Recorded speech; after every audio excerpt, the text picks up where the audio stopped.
मैं ये बताना चाहूँगा कि मसीह फैमिली में पैदा होना मसीह नहीं होता है। मसीह के अंदर चलना और मसीह करैक्टर को अपने अंदर लेके आना वो मसीहत है।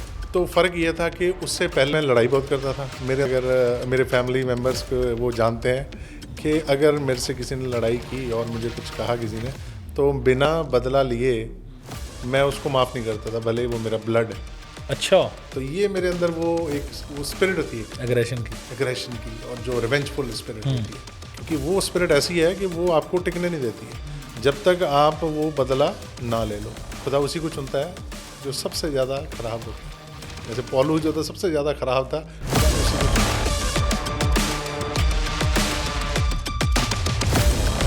नहीं, जैसे कई यूएसए ने लॉ चेंज भी किए हैं, जैसे उन्होंने एलजीबीटी या जो भी कम्युनिटी, खुदा के कलाम की किताब नहीं उनके बैन भी लगाया है ना इन्होंने कुछ जगहों नहीं, पे। अभी न्यूयॉर्क और कैलिफोर्निया में नहीं लगा। अच्छा, ये क्या सीन है, इसके बारे में मेरे को बताओ, क्योंकि हमने सुना है कि फॉरेन में ये बच्चों को माइंड प्रोग्रामिंग कर रहे हैं उनकी कि आप अगर लड़का हो तो लड़की बन जाओ।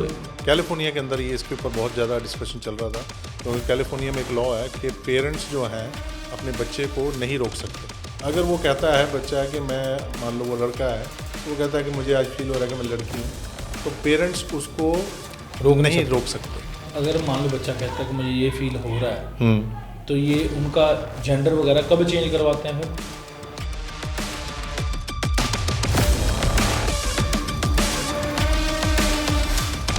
तो ऐसा है, मेरी एज होगी 7 साल की एज थी मेरी, 7 ईयर्स अराउंड, और मेरी मदर ने मुझे कहा जाओ देख के आओ कि वो आ गए घर, तो भाई को भेजते हैं, उस दिन ट्यूशन पढ़ने जाना है। अब जाना सीधे रास्ते पर वही, जब शैतान बंदा हो ना शैतानियाँ करने, वो गलत जाएगा।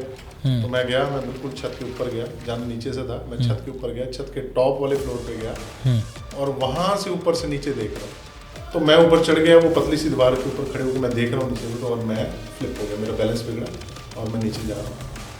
मैं छोटा था, मुझे नहीं पता, मैं उसमें ये नहीं कहूँगा कि मैं प्रार्थना कर रहा था, कुछ कर रहा था, मैं छोटा था, बच्चा था 7 साल का, उसको क्या पता क्या है। और मैं बिल्कुल, मेरा फेस डाउनवर्ड है, मैं नीचे को जा रहा हूँ, और तभी जैसे अच्छा, ऐसे जा रहे हैं, जैसे ही ग्राउंड को हिट करना था, मैं फ्लिप हो गया। अच्छा, फ्लिप हुआ और मैं ऐसे ही, अच्छा, सिर ऊपर और लेग्स एंड हिप नीचे, तो ऐसे ही बिल्कुल सीधा जाके, जैसे हम अभी चेयर पे बैठे हैं, जैसे आप बैठे हो, ऐसे ही बिल्कुल बैठा हूँ मैं। अच्छा, ऐसे ही गिरे आप? बिल्कुल, हाँ, ऐसे रहा था, सिटिंग पोजीशन में। ओह, ये भी नहीं कि मेरे पैर नीचे लगे, मैं बिल्कुल एग्जैक्टली जैसे आप बैठे हैं वैसे मैं गिरा। और जब मैं गिरा हूँ तो जिनके घर पे गिरा, वो एक हिंदू आंटी, हमारे पड़ोसी हैं शर्मा, वो अपनी पूजा कर रहे थे, और पूजा में वो जब घंटियाँ बजाते हैं, घंटी के साथ पूजा कर रहे हैं, तो उसमें इतना सुनाई नहीं देता है, तो इम्पैक्ट इतनी ज़ोर से हुआ, साउंड उसका इतना आया कि वो अंदर से दौड़ी आई, और उसने आगे देखा, एंड शी वाज शॉक्ड, वो शॉक में थी पूरी।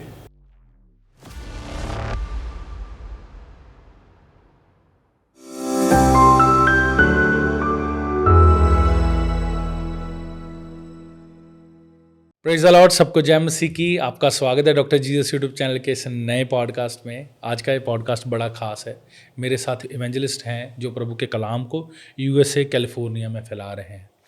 कैसे प्रभु काम ले रहे हैं अपने बंदे से, कैसे मसीहत की शुरुआत उनके घर में, परिवार में हुई, आज उनकी गवाही से जानते हैं। बड़ी रोमांचक उनकी गवाही है, बड़ा कुछ सीखा आज के दिन में मैंने उनसे। तो ज़्यादा समय ना लेते हुए इवेंजलिस्ट अजय जी, आपका स्वागत करता हूँ डॉक्टर जी इस चैनल पे। जय मसीह की, praise the Lord. Praise the Lord. मैं चाहता हूँ आगे बढ़ने से पहले आप हमारे दर्शकों को एक स्मॉल इंट्रोडक्शन ज़रूर दें। मेरा नाम अजय पॉल है, और मैं एज ए यूथ लीडर और इवेंजलिस्ट रूहानी फेलोशिप चर्च, जो कि कैलिफोर्निया बे एरिया में है, वहाँ पे सेवा कर रहे हैं। खुदा ने हमें वहाँ के लिए चुना और हम वहाँ पे सेवा कर रहे हैं। जी, पंजाब में सेवकाई और पंजाब के बाहर कैलिफोर्निया में सेवकाई में क्या डिफरेंस दिखता है आपको? पंजाब में अगर हम देखें तो पंजाब में खुदा जैसे अपने बड़े कितने हमारे खादम है जो खुदा जिनको इस्तेमाल कर रहा है जी, और पंजाब की सेवकाई बहुत सरल है कि लोग कलाम को सुनते हैं और कलाम के साथ चलते हैं। और जैसे आप देख रहे हो कि अभी हमने रिसेंटली क्रिसमस सेलिब्रेट किया है जी, और अगर हम देखा जाए तो इंडिया के हिसाब से और बाहर कंट्रियों के हिसाब से तो सबसे बड़ी सेलिब्रेशन जो है क्रिसमस की वो पंजाब में देखी गई कि कितना लोगों ने चर्चेस अच्छा, फॉरेन से भी ज़्यादा पंजाब में देखी? बिल्कुल बिल्कुल बिल्कुल। अच्छा, तो जो लोगों का जोश था, रुझान था, जोश था क्रिसमस को लेके, वो पंजाब में सबसे ज़्यादा देखा गया। अच्छा, और इस चीज़ को मुझे पता नहीं कि न्यूज़ चैनल्स कितना कवर करते हैं और किस तरीके से करते हैं, पर जो मैंने देखा अभी रिसेंटली बहुत अच्छा लगा कि पंजाब के अंदर लोग कर रहे हैं। अगर हम बाहर देखा जाए तो बाहर एक तो जो लाइफस्टाइल है वो थोड़ा सा डिफरेंट है यहाँ के तरीके से, और बाहर जो क्रिसमस है वहाँ पे एक तरीका है कि क्रिसमस अपनी फैमिली के साथ मनाया जाता है। तो वहाँ पे जितने भी चर्चेज़ हैं वो जो क्रिसमस डे होता है मोस्टली वो वहाँ पे 25 तारीख को अपनी फैमिली के साथ मनाते हैं। फैमिली या नियर एंड डियर के साथ? हाँ, नियर एंड डियर्स के साथ। पर जब हमने अपनी मिनिस्ट्री स्टार्ट की तो हमने एक चीज़ को कहा कि हम जैसे पंजाब में अपनी कलीसिया जो हमारी फैमिली है, जो मसीह हमारी कलीसिया मसीह फैमिली है, हम उसके साथ क्रिसमस सेलिब्रेट करेंगे। तो हमने वहाँ पे एक रीत को शुरू किया। उससे पहले बहुत सारे जो कैलिफोर्निया बे एरिया में चर्चेस थे वो सेलिब्रेट नहीं करते थे 25 तारीख को। अच्छा, वो उससे पहले 2-4 दिन पहले, एक हफ्ता पहले या 10 दिन पहले अपनी कलीसिया के साथ सेलिब्रेशन जो है क्रिसमस की कर लेते थे। तो फिर हमने शुरुआत की 2014 में कि हम 25 तारीख को सेलिब्रेट करेंगे क्रिसमस को, जैसे यहाँ पे पंजाब में और इंडिया में होता है। तो वैसे हमने वहाँ पे शुरुआत की। तो आज भी अगर हम देखा जाए तो बहुत कम है जो चर्चेज वहाँ पे जो 25 तारीख को सेलिब्रेट करते हैं। पर मैं इस मामले में इंडिया को और पंजाब को दूंगा नंबर के मसीह का कलाम अगर जो के कहें फैला रहे हैं अच्छी तरीके से या बड़े उत्साह के साथ फैला रहे हैं वो इंडिया में। बहुत पंजाबी आपके लिए ये बड़ी खुशी की बात है, बधाई की बात है कि आप लोगों ने पूरे वर्ल्ड को हिलाया पड़ा है कि जैसे कि भाई बता रहे हैं कि पूरे वर्ल्ड में सबसे ज़्यादा कलीसियों को मिल के जो क्रिसमस मनाया वो पंजाब में या इंडिया की मसीहत ने मनाया। No doubt. वाह, अच्छा, तो कैसे फिर दर्शक भी जानना चाहेंगे आपकी सेवकाई की शुरुआत कैसे होती है? कैसे? मैं 2009 में मैंने बपतिस्मा लिया। हालांकि हम एक मसीह परिवार में पैदा हुए, वहीं से बड़े और सब कुछ हुए, पर मैंने मसीह को अपना जीवन मैंने 2009 में डिसीजन लिया कि मुझे अपना लाइफ जो है मसीह को देनी है, और मैंने 2009 में बपतिस्मा लिया। और वहाँ से शुरुआत ऐसे हुई कि एक दिन मैं खुदा का कलाम सुन रहा था, गॉड टीवी जब चैनल चलता था यहाँ पे, तो उसके ऊपर एक खुदा का खादिम वो बात कर रहा था कि what is the purpose of your life. वो इंग्लिश में प्रचार कर रहे थे कि what is the purpose of your life, do you know the purpose of your life. तो मैं उनकी वो बात मेरे मन में इतनी गहरी लगी कि मेरा पर्पस क्या है। क्या मेरा पर्पस एक नॉर्मल ज़िंदगी जो सारी दुनिया जी रही है कि अपना कमाना, खाना और घर की जो हमने अपनी ज़रूरतें पूरी करना, कि खुदा ने किसी हमें अलग काम के लिए चुना है। तो 2009 में मैंने वो अपनी लाइफ को खुदा को दिया, और मार्च में मैंने 2009 मार्च 25 तारीख को मैंने बैप्टिज़म लिया। और वहाँ से फिर धीरे धीरे मैंने यूथ मिनिस्ट्री की स्टार्ट की, और 2010-9 में मैं पंजाब यूनिवर्सिटी में एज ए स्टूडेंट मेरी एडमिशन हुई, और वहीं पे चंडीगढ़ के अंदर हमने वाइबम जो एक youth with a mission group है वर्ल्ड वाइड है, उनके साथ मिलके यूथ मिनिस्ट्री की स्टार्ट हुआ हमारा। और फिर हम चलते रहे, करते रहे, और उसके बाद खुदा ने हमें बुलाया कि मेरी मदर को उनको विजन में दिखाया कि उनको जगह दिखाई कि आपको यहाँ पे जाना है और यहाँ पे जाके मिनिस्ट्री करनी है। अच्छा, एक कोई पर्टिकुलर जगह दिखाई? पर्टिकुलर जगह दिखाई, और वो जगह जो थी मेरी मदर ने कभी पहले देखी नहीं थी।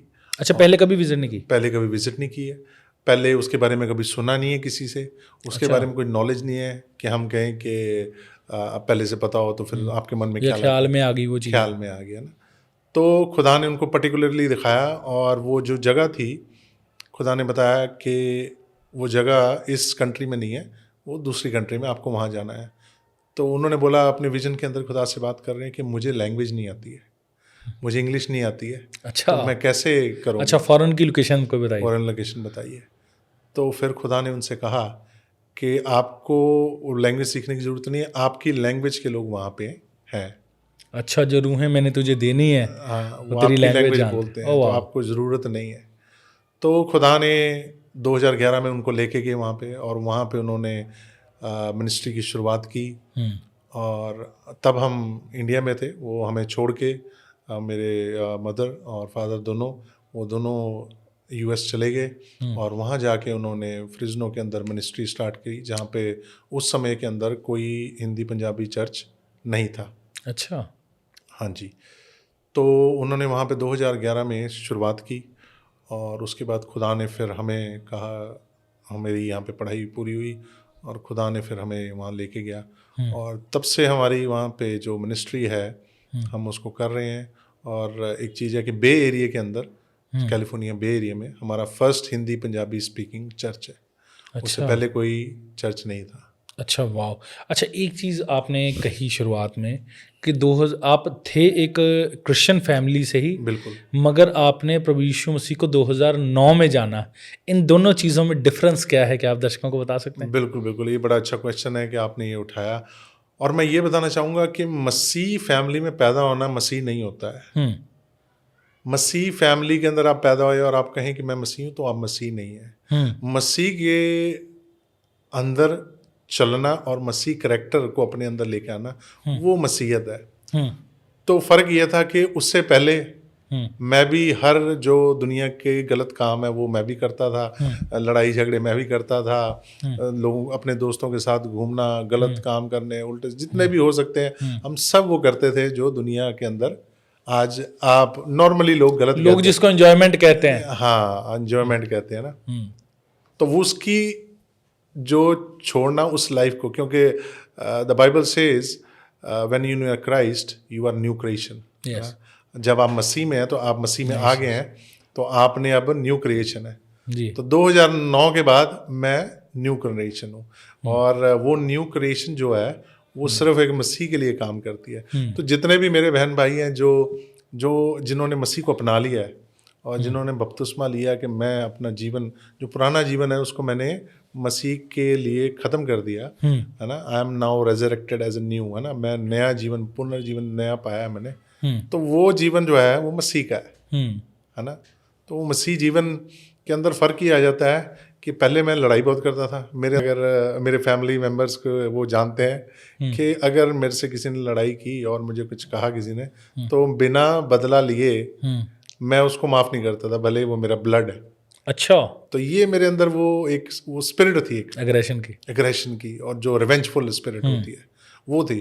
वो जब मैंने बपतिस्मा ले लिया वो स्पिरिट मेरे से चली गई। Oh wow.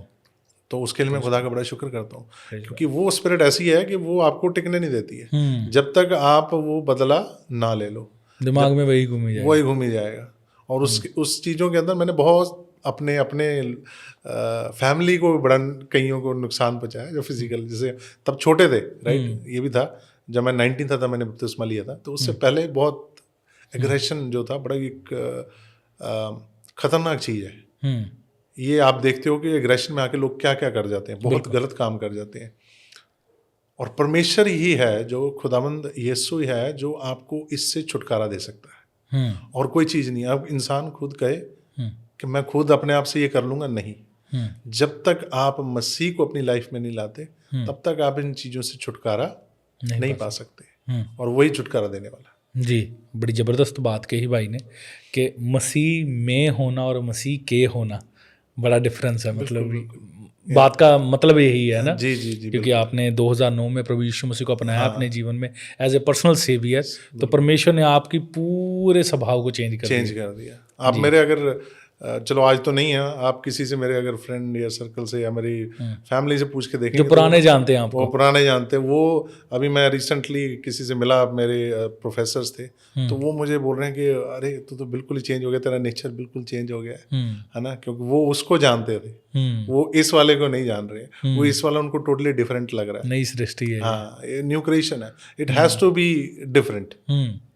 नई क्रिएशन को होना ही अलग, पिछली से अलग होना ही चाहिए, नहीं तो वो बात ही नहीं है फिर। बिल्कुल।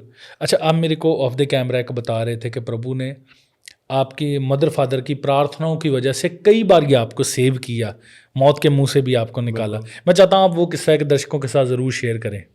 किस्सा ऐसा है कि जैसे अभी मैंने बताया कि मैं एग्रेशन, गुस्से वाला और शरारती एक बच्चा, नॉटी बच्चा, खुदा उसी को चुनता है जो सबसे ज़्यादा खराब होता है। जैसे पौलुस जो था सबसे ज़्यादा खराब था, खुदा ने उसी को चुना।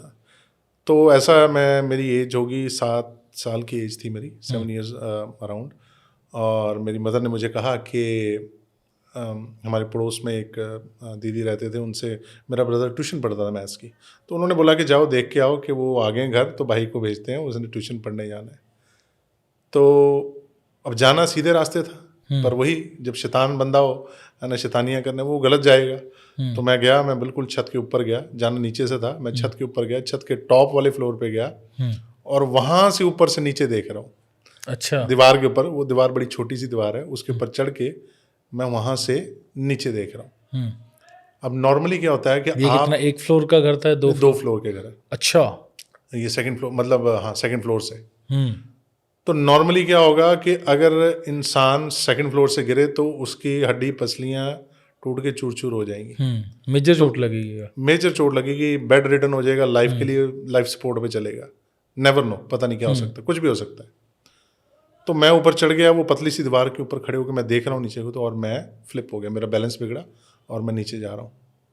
अब मैं छोटा था, मुझे नहीं पता, मैं उसमें ये नहीं कहूँगा कि मैं प्रार्थना कर रहा था, कुछ कर रहा था, नहीं, मैं छोटा था, बच्चा था 7 साल का, उसको क्या पता क्या है ना।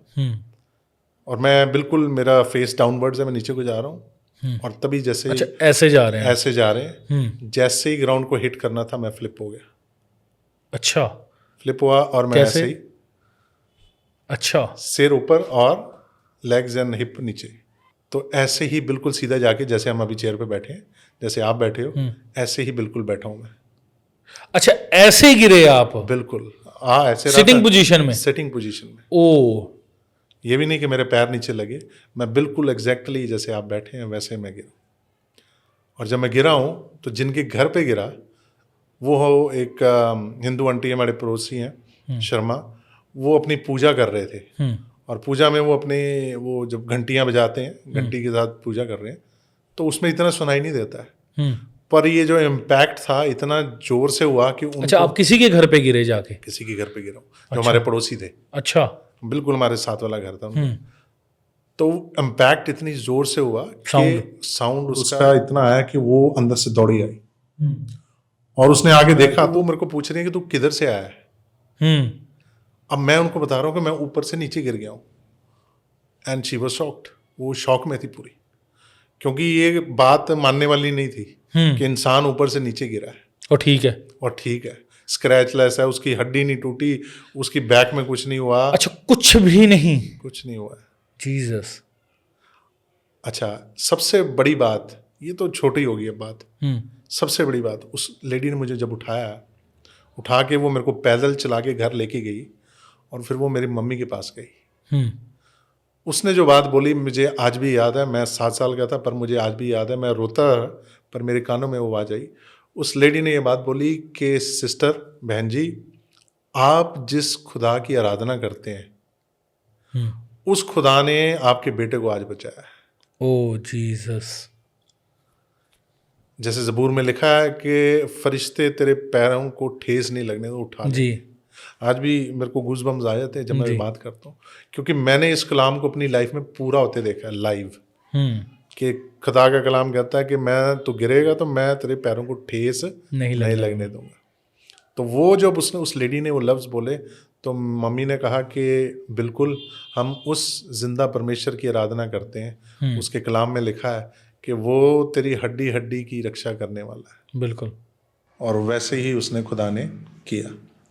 तो ये बहुत बड़ी टेस्टमनी थी हमारे उस एरिया के अंदर, क्योंकि हमारा अकेला एक क्रिश्चियन घर था।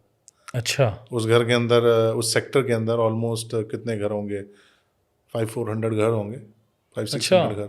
तो हमारा एक ही क्रिश्चियन फैमिली हम रहते हैं। और वो लेडी, मंदिर जाने वाली लेडी हैं, उन्होंने सबको बताया, उन्होंने गवाही दी कि ये उन्होंने गवाही दी, हमने नहीं दी, उन्होंने ये गवाही दी सबको जाके कि इनका बेटा, छोटा बेटा ऐसे ऐसे गिरा और उनकी जो आराधना करते हैं, प्रार्थना करते हैं, उस कारण से उनके परमेश्वर ने उसको बचाया और स्क्रैचलेस बिना किसी चोट के उस बच्चे को ठीक ले गया। ऐसा तो नहीं कि गरम गरम थी चोट, आपको पता नहीं चल रहा, अगले दिन भी टोटल नॉर्मल? अभी तक ओह वाह, प्रेज गॉड, प्रेज अभी गॉड। तक मैं फिजिकल एक्टिविटी स्कूल में कितने साल गेम्स खेली हैं मैंने। अच्छा। मैं फुटबॉल खेलता रहा हूँ, हम्म। उसके बाद क्रिकेट खेलते रहे, सो नो इशू, ऐसा कुछ नहीं है आज तक। ओह वाह। और दूसरी बार कैसे आपको बचाया परमेश्वर ने? दूसरी बार फिर खुदा ने जब आपको रखना है, जब उसने आपको इस्तेमाल करना है, जब उसकी कॉलिंग है आप पे तो आप पे बचा लेगा कौन- जब तक उसका आपका फेवर है और जब तक उसने आपसे अपना जो वर्क उसने आपको असाइन किया हुआ है ना खुदा ने, उसका पूरा नहीं होता ना, आपके लिए कोई भी कुछ होता रहे, any weapon form against will never prosper, yes. वचन लिखा है तो उसका मतलब है वो पूरा होगा। मैंने उस दिन से अपनी लाइफ के अंदर एक चीज रख ली कि अगर कलाम में ये लिखा है तो ये पूरा होगा। मैंने एक को देखा है तो बाकी भी पूरा होंगे। टाइम लगेगा, डजंट मैटर, पर ये पूरा जरूर होंगे। तो अभी रिसेंटली डेट थी 2/20/2020, अच्छा, 2020 की बात है। 2020 की बात है, फरवरी की बात है, 20 तारीख की बात है। ऐसे ही मैं जा रहा था और मैं ड्राइव कर रहा था और तभी मेरा एक बहुत बड़ा एक्सीडेंट हुआ जिसके अंदर जो मेरा व्हीकल था, ये यूएसए की बात है? यूएसए की बात है, मेरा व्हीकल है टोटली ही डैमेज हो गया। किस पे थे आप? मेरा ट्रक था, उस खड्डे में गिरा। अच्छा। और सबसे बड़ी बात है कि वहाँ पे वो लॉक नहीं हुआ, उसके ना डोर्स लॉक हुए ना कुछ लॉक हुए, और मैं अपने आप उसमें से बाहर निकला। यूजुअली लॉक हो जाता है? यूजुअली लॉक हो जाते हैं क्योंकि जब आपके डैम वो होता है, इम्पैक्ट होता है तो डोर्स लॉक हो जाते हैं, है ना। तो वो चीज़ नहीं हुई, तो मैं उसमें से बाहर निकल आया और मैं निकल के बाहर खड़ा हूँ और लोग मुझसे पूछ रहे हैं कि ड्राइवर बच गया है। ड्राइवर कैसा है? तो मैंने उनको बताया कि मैं ही ड्राइवर हूँ, और तब भी खुदा ने मुझे बताया। वाह। और इसके लिए मैं खुदावंद का शुक्र करता हूँ कि उसने आज तक मुझ पर ये फेवर रखा है। और मेरे लिए बहुत बड़ी चीज़ है कि मौत को आपने 2 बार ही देखा है अपनी आँखों से, और प्रभु की भलाई को, उसकी सुरक्षा को भी देखा है। तभी आप देखते हैं, जब आप मौत की वादी से निकलते हैं तभी आप जिंदगी को देखते हैं, उससे पहले नहीं। उससे पहले हमको सबको लगता है कि ये जस्ट वचन है, पर जब आप वादी में से निकलेंगे आप रियलाइज करेंगे बिल्कुल कि खुदावंद है और वही काम कर रहा है, वही इसको चला रहा है, वही सब कुछ कर रहा है।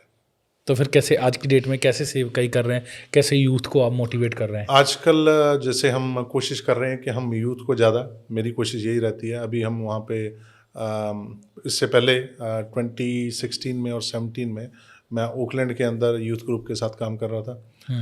उनके बीच में भी गया, वो जो वहाँ पे कुछ ड्रग्स लेते हैं और गैंग्स के अंदर है बच्चे, उनके साथ भी हम काम कर रहे हैं। कुछ मिशंस हैं जिनके साथ हम मिल के काम कर रहे हैं और आगे फ्यूचर में भी करेंगे, जो हमारे को हेल्प करेंगे यूथ के अंदर काम करने में। सो हमारा मोस्ट काम, मेरी कोशिश ये है कि मैं यूथ के साथ काम करूं ताकि आने वाली जो पीढ़ी है, राइट, जैसे ज़बूर कहता है कि एक पीढ़ी को दूसरी पीढ़ी के लिए ये खबर पहुंचानी पड़ेगी, क्योंकि हमारी यूथ मिनिस्ट्री, जो हमारे यूथ है वो लॉस्ट होता जा रहा है आज के दौड़ के अंदर। स्पेशल दौड़ है फेम की या पैसे की या किसी भी चीज़ के लगा लें जो दुनियावी है, उसके अंदर हम मसीहत से थोड़ा दूर जाते जा रहे हैं। तो उसके लिए हमारी कोशिश ये है कि हम यूथ को जोड़े रखें कलीसिया के साथ, चर्च के साथ, और ये बहुत ज़रूरी है। बिल्कुल। एक आप पर्सनल आपका रिलेशन है मसीह के साथ, एक आपका रिलेशन मसीह की कलीसिया के साथ है। तो ये दोनों बहुत ज़रूरी हैं। दोनों में क्या फ़र्क है? दोनों में ये फ़र्क है, एक आप अपना पर्सनल टाइम स्पेंड कर रहे हैं, जैसे यीशु क्या करता था, जब वो पहाड़ पे जाता था तो वो पिता के साथ अपना टाइम स्पेंड करता था, प्रार्थना करता था, और जब वो पहाड़ से नीचे आता था तो पिता के लोगों के साथ टाइम स्पेंड करता था।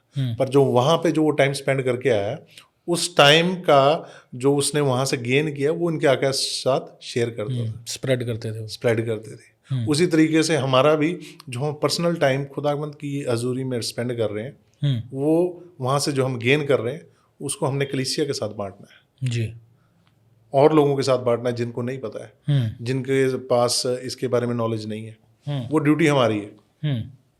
सो वो यूथ को आज करने की बड़ी ज़रूरत है, और वो जब तक यूथ नहीं करेगा तब तक मसीह की कलीसिया जो है वो अधूरी रहती है, वो पूरी तब होगी। जी, क्योंकि हमने जितना सुना है, जितनी खबरें कि फ़लाने देश में बहुत क्राइम है, फ़लाने देश में इस पर्टिकुलर एरिया में बहुत क्राइम है, तो मैं कई बार सोचता हूँ कि वहाँ पे तो हम उन देश की बात कर रहे हैं जहाँ पे क्रिश्चियन पॉपुलेशन ज़्यादा है, वहाँ का क्या सिनेरियो हो? क्योंकि हम तो यहाँ बैठे वही सुनते हैं जो हमारे पास खबरें पहुँचती हैं। आप ग्राउंड में देख रहे हैं उनको वो क्या कर रहे हैं। तो क्या सिनेरियो, वो क्रिश्चियन होते हुए भी ये चीज़ें कर रहे हैं या वो एक्चुअल में क्रिश्चियन है, प्रभु को सीरियस ही नहीं ले रहे, क्या सीन है?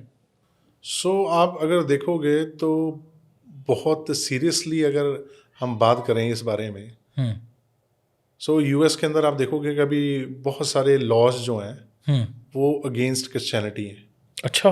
हाँ, जो कलाम के मुताबिक नहीं है, जो बाइबल के मुताबिक नहीं है, और उसके अगेंस्ट जो गिनती के कंजर्वेटिव जो मसीह लोग हैं वो कोशिश कर रहे हैं। पर उनको क्या होता है, वो जैसे सारी दुनिया में हो रहा है, हुँ। अगर खुदा ने कहा है कि ये नहीं करना है तो फिर वो नहीं करना है। नहीं, जैसे कई यूएसए ने लॉज चेंज भी किए हैं, जैसे उन्होंने एलजीबीटी या जो भी वो कम्युनिटी खुदा है, के कलाम की किताब नहीं उनके बैन भी लगाया ना इन्होंने कुछ जगहों नहीं, पे। अभी न्यूयॉर्क और कैलिफोर्निया में नहीं लगा। अच्छा। हाँ, तो यहाँ पे ये स्टेट्स में है अभी। अच्छा। सेम जेंडर के लिए लगाओ, आप एलजीबीटीक्यू के लिए लगाओ, अगर जेंडर सिलेक्शन के लिए लगाओ, कि अगर बच्चा कहता है कि नहीं मुझे आज ही अच्छा, ये क्या सीन है, इसके बारे में मेरे को बताओ, क्योंकि हमने सुना है कि फॉरेन में ये बच्चों को माइंड प्रोग्रामिंग कर रहे हैं उनकी, कि आप अगर लड़का हो तो लड़की बन जाओ। एग्जैक्टली अभी रिसेंटली अपने कैलिफोर्निया के अंदर ये इसके ऊपर बहुत ज़्यादा डिस्कशन चल रहा था, क्योंकि कैलिफोर्निया में एक लॉ है कि पेरेंट्स जो हैं अपने बच्चे को नहीं रोक सकते।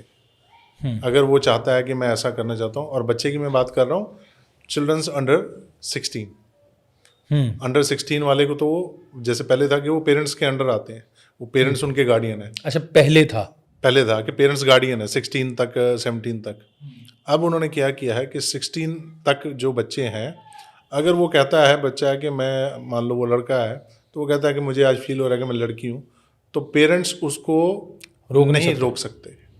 अगर वो रोकते हैं और वो स्कूल में बताता है, so the school will take this matter to the children welfare, वहाँ तक चल जाएगा, चिल्ड्रन बच्चों के वेलफेयर तक चल जाएगा, और वेलफेयर जो है वो डिसाइड करेगा कि हम बच्चे को पेरेंट्स के पास नहीं रहने देना है या क्या करना है। अच्छा। हाँ, तो और दूसरी बात ये हो जाती है कि एक और चीज़ उन्होंने कर दी है कि स्कूल के अंदर अगर बच्चा कहता है कि मुझे ये फील हो रहा है, तो वो कहते हैं हम आपके पेरेंट्स को नहीं बताएंगे, वो कॉन्फिडेंशियल रख लेंगे बच्चे और स्कूल की बात। नहीं, अगर मान लो बच्चा कहता है कि मुझे ये फील हो रहा है, तो ये उनका जेंडर वगैरह कब चेंज करवाते हैं फिर, कि नहीं करवाते, ये बच्चे की मर्जी? जेंडर एज एन अच्छा। फिजिकली जब वो चाहेगा, वो जब भी वो चाहता है वो कर सकता है। हाँ, वो कहता है कि मैंने अब ड्रेसअप ऐसे होना है और मैंने ऐसे एक्ट करना है, मैंने ये करना है, अच्छा। तो पेरेंट्स उनको फोर्स नहीं कर सकते। अच्छा। ये कैलिफोर्निया के अंदर है। ओके, तो ये तो बड़ी एक रॉन्ग चीज़ है कि बच्चे को अगर रोका नहीं जाएगा तो वो उसको गलत और सही का पता ही नहीं चलेगा। हाँ, इसके ऊपर अभी चल रहा है कोशिश, बहुत सारे पॉलिटिशियंस भी लगे हुए हैं कि इस चीज़ के ऊपर बैन लगाया जाए, बट बहुत सारे इसके सपोर्ट में भी हैं। So we are praying to God, God give them wisdom, खुदा उनकी समझ को खोले और इस चीज़ों को, क्योंकि बच्चों को अगर आप पॉल्यूट करोगे, क्योंकि शैतान जो है ना शुरुआत ही यहीं से करता है। एक छोटी सी मैं स्टोरी शेयर करूंगा, बाइबल से, बहुत अच्छी स्टोरी है और मैंने इस स्टोरी से बड़ा अच्छा सीखा है कि जब मूसा को उसकी माँ ने महल में भेजने का इरादा किया, टेक केयर करने वाली जो बोलते हैं आया बहुत सारी थी, पर मूसा की माँ ने एक डिसीजन लिया कि मैं अपने बेटे की परवरिश वहीं पे खुद रह के करूँगी। क्यों किया? क्योंकि वो चाहती थी कि मैं खुदा की बातें मैं इसके जीवन में छोटे होते से मैं बीज बोती रहूं, ताकि जब ये बड़ा हो तो इसको वो डिसीजन लेने में मुश्किल ना हो कि सही क्या गलत क्या है। प्रभु की योजना यही थी, तभी उसने, उसकी बहन ने उसी को बुलाया, उसने उसको बोला रानी की बेटी बोला, वरना वो छोड़ सकती थी। टेक केयर तो बहुत अच्छी हो रही थी, वो पाल भी लेते, वहां पे सब कुछ होता। और राजमहल है, राजमहल में रानी का बेटा बन के गया था वो, तो मतलब वो प्रिंस था, तो उसके लिए सब कुछ प्रोवाइड होना था एक बारी कहने से। बिल्कुल। पर उसकी माँ ने एक डिसीजन लिया कि मैं इसके पास रहूंगी, और मैं सोचता हूँ कि माँ का भी कितना सेक्रीफाइस है, वो अपने बेटे के लिए एक नौकर बन के वहाँ पे रह रही थी, ताकि वो खुदा की जो प्लान है, योजना है, उसको पूरा कर सके उसकी लाइफ में। सो ये बड़ा जिसका पता भी नहीं था उसको कि उस पर योजना है, राइट। और यही चीज़ है कि आज भी बच्चों को, जब हम छोटे बच्चों को हम सिखा रहे हैं, क्योंकि खुदा का कलाम कहता है कि आपका काम है बीज बोना, कौन काटेगा कौन इसको खाएगा यू डोंट नो, पर आपका अभी काम है कि आप बीज बोते रहें। और यही हमारा जो मेरा जो मिशन है, अपना वचन के बारे में, कलाम के बारे में और खुदा के बारे में, ये बीज बोते रहें। आगे क्या होना है मेरे को नहीं पता, मैं होऊंगा नहीं होऊंगा, राइट, पर हमारा काम जो है हम उसकी अपनी ड्यूटी को पूरा करें। बिल्कुल, क्योंकि हम नहीं जानते कि जिस बच्चे को हम पाल रहे हैं हो सकता है वो कल का एक बहुत बड़ा मैन ऑफ गॉड हो, खुदा का दास हो, खुदा का नबी हो। ये हमें सबको सीखने की बात है, हम सबके लिए, कि हम अपने बच्चों की परवरिश अच्छे तरीके से करें। एक दिन मेरी एक कैथोलिक भाई से बात हो रही थी, तो मैं उनसे बात कर रहा था। मैंने कहा मगर मेरे को ये बात अच्छी लगती है कि जब हम प्रभु को 12 साल की उम्र में हैकल में खड़ा हुआ देखते हैं तो उसमें बहुत बड़ी मेहनत मदर मैरी की भी होगी कि उसने अपने बच्चे को, जैसे हर इजरायली माँ अपने बच्चे को सिखाती है परमेश्वर के कलाम के बारे में, तो और भी बच्चे सराउंडिंग में होंगे, मगर उन्होंने अपने बेटे की तैयारी एक योद्धा की तरह की, एक नबी की तरह की, तो तभी वो 12 साल की उम्र में बोल पा रहे थे, है ना। तो ये हर माँ मरियम हो सकती है अपने बच्चे के लिए, है ना। उसको वैसे ट्रेन करें कि आप एक नबी को ट्रेंड कर रहे हैं। और ये सारा कुछ अभी वर्ल्ड वाइड चल रहा है, जो आप बता रहे हैं, बच्चों को माइंड प्रोग्रामिंग की जा रही है, पल्यूट किया जा रहा है, पल्यूट किया, करेक्ट वर्ड, पल्यूट किया जा रहा है उनके माइंड को, और हम उन्हें कलाम की शिक्षा देकर ही, कलीसिया में ले जाकर ही, क्योंकि वो जब उस माहौल में देखेंगे कि मेरे साथ और भी बच्चे यही चीज़ सीख रहे हैं, तो वो बच सकेंगे। बिल्कुल। अभी मैं एक पोस्ट देख रहा था अमेरिका के प्रेसिडेंट की, वी से मैरी क्रिसमस अगेन, तो ये क्या सीन है वहाँ पे? जब डिफरेंट गवर्नमेंट थी तो वहाँ पे हो गया था हैप्पी हॉलीडेज। अच्छा, क्रिसमस नहीं था, क्योंकि वो कहते हैं कि हॉलीडेज जो लोग क्रिसमस सेलिब्रेट नहीं करते तो हम उनकी फीलिंग्स को हर्ट नहीं करेंगे। पर अगर ये क्रिसमस का है हॉलीडे, रिलेटेड तो क्रिसमस के साथ, ठीक है, तो फिर हम उसको क्रिसमस क्यों नहीं कह रहे? सो इसका मतलब है जो शैतान है वो इस तरीके से मैनिपुलेट कर रहा है कि आपने मेरी फीलिंग्स को नहीं हर्ट करना, मैंने आपकी फीलिंग्स को नहीं हर्ट करना। हमने एक मिडिल ग्राउंड निकालना है जहाँ पे हम दोनों कल को अगर कुछ गलत करते हैं तो हम दोनों एक दूसरे के साथ हैंड शेक करके उस चीज़ को दबा देंगे।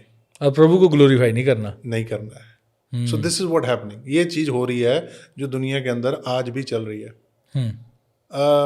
जो मुझे लगता है हम मसीह लोग, हम मिस्र की ओर जा रहे हैं। मिस्र को समझ रहे? मिस्र की ओर जा रहे हैं। मिस्र में हम क्यों गए थे? गुलामी में इजरायली क्यों गए थे मिस्र में? क्योंकि उन्हें लग रहा था कि यहाँ पे भूखमरी है, यहाँ पे अकाल पड़ गया, अब यहाँ पे कुछ नहीं है, तो वो उधर चले गए, गुलामी होगी उनकी। और जब वो गुलामी इतनी ज़्यादा होगी कि तंग आ गए, तब उन्होंने आवाज़ लगाई खुदा को कि हमारी सुन, अब हम तंग आ गए। जब खुदा निकाल लाया, साथ में सब कुछ था उनके पास, पैसा, धन दौलत, सब कुछ मिला उनको। तो आज भी मसीह लोग फिर दोबारा मसीह लोग वहीं मिस्र में दौड़ रहे हैं कि हम मिस्र में जाएंगे, मिस्र से हमारे को पैसा भी मिल जाएगा, मिस्र से हमें ये भी मिल जाएगा, हमें वो भी मिल जाएगा। पर हम ये नहीं रियलाइज़ करते कि ये हल्की हल्की हल्की थोड़ा थोड़ा करके हमको गुलामी में लेके जा रहे हैं, क्योंकि ये एक एडिक्शन है। आप समझ रहे हैं? ये एडिक्शन हो जाती है। आपको मान लो आपको पे मिल रही है 10,000, ठीक है, अब आपकी पे कर दी जाए 9,980 रुपये, आप फटाफट से नोटिस करेंगे मेरे 20 रुपये कम हो गए, क्योंकि आपको एडिक्शन किसकी होगी? 10,000 की होगी। और आप उसके लिए क्या करोगे? कोशिश करोगे कि मैं कहीं और जाता हूँ, मैं कहीं और से कोशिश करता हूँ कि मैं वो जो 20 रुपये कम हुए हैं मैं वो कमा लेता हूँ। तो ये जो मसीह के अंदर लोगों में चल रही है, इंस्टेड होना क्या चाहिए था? एक साथ मिलकर, एक साथ, क्योंकि मसीह ने तो हमें ये सिखाया था कि रोज रोटी तोड़ो, रोज बैठो, प्रार्थना करो और एक दूसरे के दुख सुख में सहभागी हो। पर एक दूसरे के हम साथ होते ही नहीं है, बड़े मुश्किल हो जाता है। अब यहाँ पे 4 जनों को इकट्ठा करना हो तो आपको कितनी बारी कॉल करनी पड़ती है? 100 बारी कॉल करनी पड़ेगी कि हाँ जी आ जाओ, हमने ये मीटिंग रखी हुई है, आ जाओ हमने मीटिंग रखी है, आ जाओ हमने मीटिंग रखी है। इसी का रीज़न है कि वो जो हमारे 10 रुपये कम हो गए हैं, हम वो 10 रुपये ढूंढने निकले हुए हैं सब। पर हम ये नहीं देख रहे कि जो हम ये 10 जने इकट्ठे होंगे उससे हमारा 1 लाख हो जाएगा 10-10 हज़ार का। तो ये किसी ना किसी का 10 रुपये से पूरा हो जाएगा, हर किसी का 10 रुपये कम पूरे हो जाएंगे। तो हम मिस्र की ओर दौड़ रहे हैं। इंस्टेंट हमें दौड़ना कहाँ चाहिए? कनान की ओर। कनान खुदावंद कहता है कि मैंने तुम्हारे लिए तैयार किया हुआ है, बिल्कुल। स्वर्ग के लिए।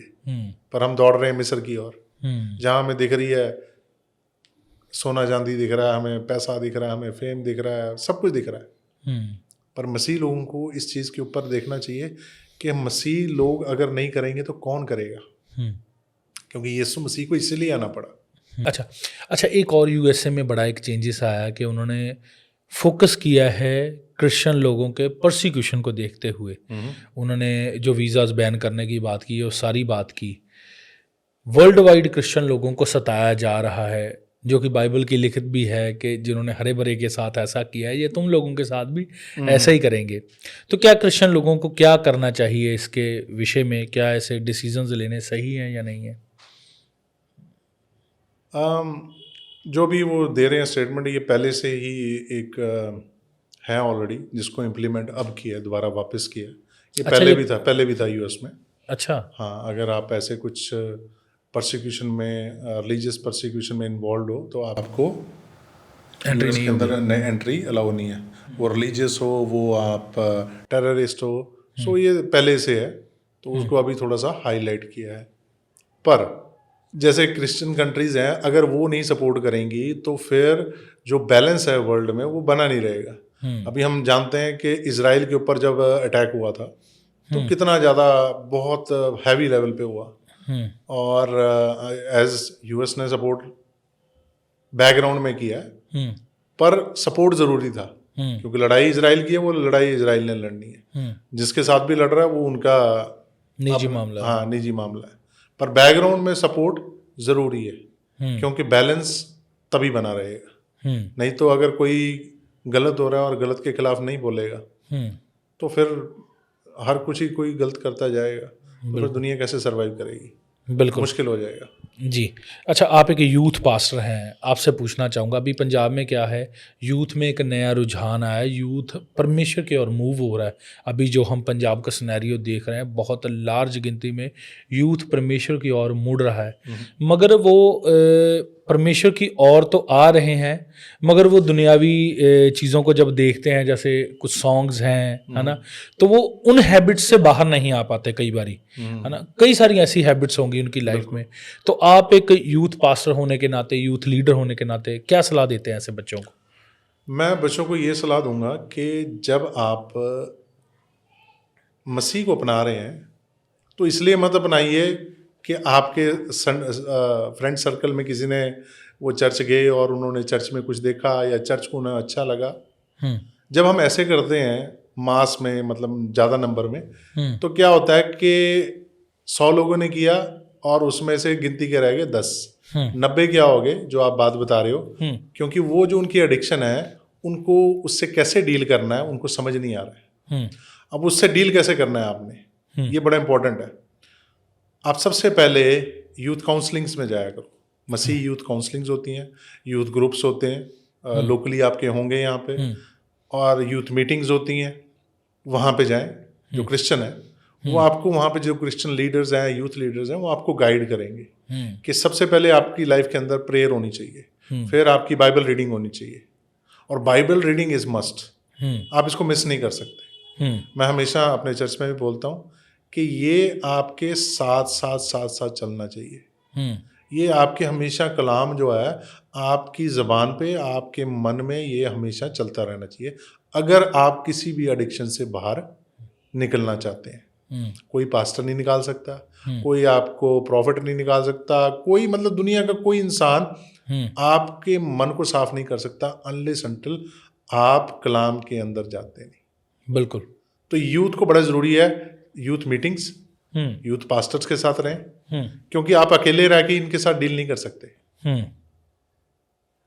क्योंकि अकेले अगर है ना, तो ये एक भेड़ अकेली होगी तो वो जो भेड़िया है उसने पकड़ के ले जाना है। जब आप कलीसिया के अंदर हो तो आप क्या हो, बाड़े के अंदर हो। आप जब अपने मसीह लोगों के साथ हो तो आप घेरे के अंदर हो, आप उस घेरे से आपको कोई छेड़ नहीं सकता, शैतान आपको हिला नहीं सकता। तो मैं एक छोटे से एग्जांपल के साथ आपको शेयर करूंगा ये बात। मेरे अंकल हैं, तो वो चेन स्मोकर थे, वो स्मोक करते थे, एक बंद की दूसरी जला ली, मतलब एक दिन में एक पैकेट, ईजिली 2-2 पैकेट भी कई बार। अच्छा। पर जब उन्होंने डिसीजन लिया कि मैंने खुदावंद को अपनी ज़िंदगी देनी है, अपनी लाइफ देनी है और मैंने बपतिस्मा लेना है, उन्होंने उसी दिन सब कुछ छोड़ दिया। और उसके बाद आज तक पिछले 8 सालों से ना कभी ड्रिंक किया, ना कभी स्मोक किया।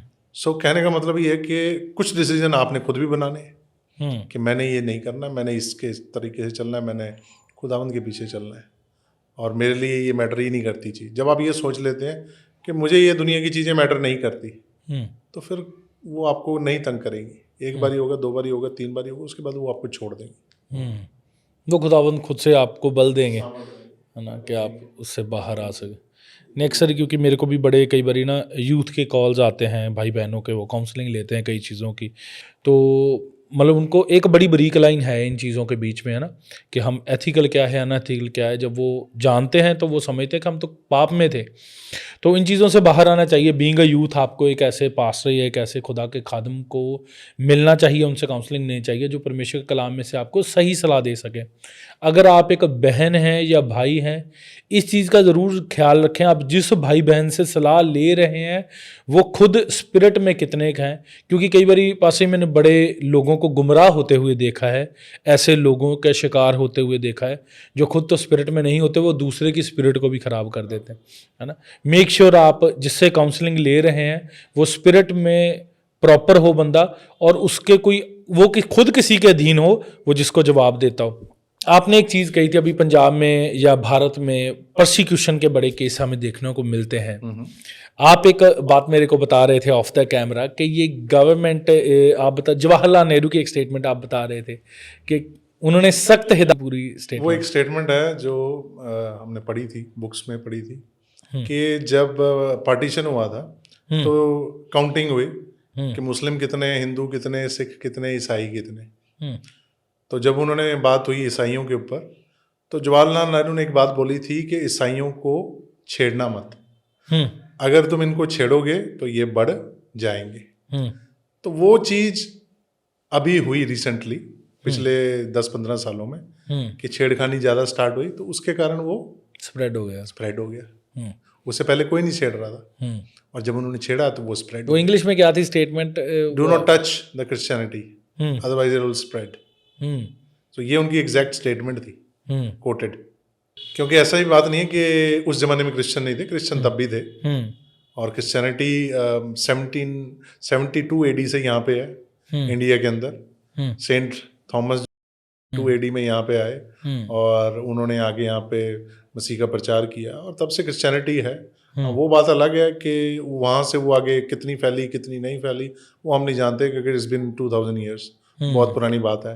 हमारे बाप दादा जानते होंगे या उनसे पहले के जानते होंगे, पर क्रिश्चियनिटी इंडिया में बहुत पुरानी है। सो ये नहीं कह सकते कि क्रिश्चियनिटी नहीं है, पर हाँ, क्रिश्चियनिटी को लेकर डिस्कशन जो है वो नहीं है, किंतु परंतु नया शुरू हो गया। हाँ, किंतु परंतु नया शुरू हो गया कि आप कौन है, आप कहाँ से आए हैं, क्यों आए हैं, किस लिए हुआ, आप कैसे हो गए, आपके बाप दादा कैसे थे। क्योंकि हमारे बाप दादा पिछले 3-4 जनरेशन से तो मैंने पूछ लिया अपने फादर से, तो वो तो थे। अब उससे, हाँ ठीक है, तो उससे पहले के वो हम नहीं जानते। अगर पंजाब के लोग अभी बड़ा एक्टिव हो गए इन चीज़ों में, क्योंकि यहाँ पे पंजाब में जो लोग हैं वो परमेश्वर को सीरियस ले रहे हैं। क्योंकि अभी हो क्या रहा है हमारी सराउंडिंग में, हम सभी जान गए 2020 के बाद, कोविड के बाद लोगों ने एक चीज़ महसूस की कि बिना परमेश्वर के हमारा कोई वजूद नहीं है। वो तो चलो वर्ल्ड वाइड सभी ने फील किया, मगर अभी पंजाब में तो एक आग लगी हुई है क्रिश्चियनिटी में, है ना, कि लोग परमेश्वर को जान रहे हैं, उसकी रूह से भर रहे हैं, और ये बहुत बड़ी बात है। और आपने भी चलो एड्रेस किया। वैसे शुरुआत में आपने कहा था कि यहाँ पे इजी है, मगर यहाँ पे भी इजी नहीं है सेवकाई का काम। तो कहीं पे नहीं इजी है, इट्स नॉट इजी है एनीवेयर, कहीं पे भी दुनिया में चल जाए इजी नहीं है। वो सिर्फ सवाल इतना है कि आपके साथ सपोर्टिव लोग कितने। हाँ, ये आपके साथ सपोर्टिव लोग कितने हैं। एक खुदा का खादिम तब तक वो कलीसिया की स्थापना नहीं कर सकता जब तक कलीसिया उसके साथ ना हो, और कलीसिया का साथ होना बहुत जरूरी है। वो खुद से नहीं कर सकता, बिल्कुल, जब तक उसके साथ उसके लोग साथ में ना हो। वो तब तक कलीसिया की सेवा नहीं कर सकता जब तक कलीसिया उसके साथ ना जुड़े। बिल्कुल, तो ये बड़ा इंपॉर्टेंट है। अगर आपके साथ अच्छे लोग हैं, आपके साथ लोग आपको सपोर्ट कर रहे हैं, तो आपकी कलीसिया, आपके जो मिनिस्ट्री है बहुत अच्छे से चलेगी। उसमें थोड़ी सी स्मूथनेस आ जाती है, अनलेस अनटिल आप वो रफ आपकी लाइफ का वो पैच चलता ही रहता है। मुश्किलें चलती रहती हैं, जैसे कि आप एक्सपीरियंस करते हो दूसरे पार्ट्स ऑफ इंडिया में कि बिल्कुल चलता है ना। वो तो चलो मैं ये मानता हूँ जहाँ पे क्रिश्चियन सबसे ज़्यादा परसिक्यूटेड होते हैं वहाँ पे सबसे ज़्यादा मजबूत होते हैं, है ना, क्योंकि चलो परमेश्वर का धन्यवाद कि प्रभु ने पंजाब पे ये कृपा की है कि हम अभी थोड़ा इजी मोड में सेवकाई कर पा रहे हैं, मगर यहाँ पे भी हर्डल्स चलते रहते हैं। हर 2 दिन बाद कुछ ना कुछ रौला गौला यहाँ पे भी चलता रहता है, मगर चलो हम एंजॉय करते हैं क्योंकि हम जानते हैं ये सभी चीज़ें हमें बढ़ाने के लिए हैं। और परमेश्वर के दास अक्सर बात करते हैं कि हर लेवल का डेवल अलग है। बिल्कुल। आप जिस लेवल पे होंगे आपको वहाँ वैसे चैलेंजेस होंगे। आप यूएसए में आपको वहाँ पे चैलेंजेस हैं, है ना, इंडिया के लोगों को अपने चैलेंजेस हैं। चलो मेरा विश्वास है आप लोगों ने जिन्होंने आज के इस पॉडकास्ट को देखा आपने बड़ा कुछ सीखा होगा, बड़ा कुछ जाना होगा, और परमेश्वर हमें बढ़ा रहे हैं, प्रभु के शुक्रगुजार हैं। परमेश्वर के दास इवेंजलिस्ट भाई इन्होंने 23 तारीख को आपने जाना था वापस यूएसए, स्पेशली पॉडकास्ट के लिए इन्होंने अपनी टिकट एक्सटेंड की क्योंकि उन दिनों में हम बड़ा बिजी थे। तो मेरे को जब कॉल आई भाई की कि मैं यहाँ पे हूँ तो मैं बड़ा एक्साइटेड था। मैंने कहा चलो करते हैं, हम पॉडकास्ट रिकॉर्ड करते हैं।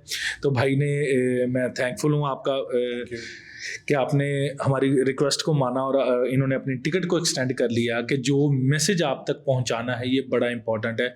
और बड़े कम लोग दिल पे पत्थर रख के अपनी पॉकेट को देखते हुए ये डिसीजन ले पाते हैं कि चलो मेरा पैसा जा रहा है, नो इशू, मगर लोगों तक एक करेक्ट मैसेज पहुंचना चाहिए, मेरे यूथ जवान भाई बहनों तक एक मोटिवेशन पहुंचनी चाहिए कि आप भी अगर परमेश्वर में हैं तो परमेश्वर के होके रहें। आप सारी चीज़ों से ऊपर उठ के उसकी सेवा को अगर मद्देनज़र रखते हुए उसको करने का फैसला करेंगे तो परमेश्वर आपको ऊंचा करेंगे। जैसे वो मेरे भाई को ब्लेस कर रहे हैं वो आपको भी ब्लेस करेंगे, आपको भी ऊंचा करेंगे। सिर्फ आपको डिसीजन लेने की ज़रूरत है। परमेश्वर आपको ब्लेस करे, परमेश्वर आपको संभाल के रखें, प्रभु आपके आने वाले सालों में साथ हो। आमीन आमीन और आमीन।